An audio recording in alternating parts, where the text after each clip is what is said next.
মেধার স্কুল স্পোর্টসের ড্রিলের ভিডিও আমি যতবারই ইউটিউবে পাবলিশ করার চেষ্টা করি ততবারই সেটা ব্লক করে দেওয়া হচ্ছে।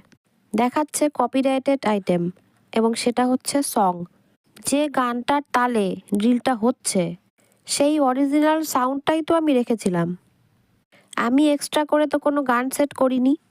তাহলে এই যে ভিডিওটাতে যে ড্রিলটা হচ্ছে তাতে কি গান দেওয়া আছে সেটা ভিউয়ার্সরা কি করে বুঝবে? জানি না। যাই হোক, মাঠের অরিজিনাল সাউন্ডটা বন্ধ রেখে আমি ভিডিওটা আপলোড করার চেষ্টা করছি। জানি না কি হবে।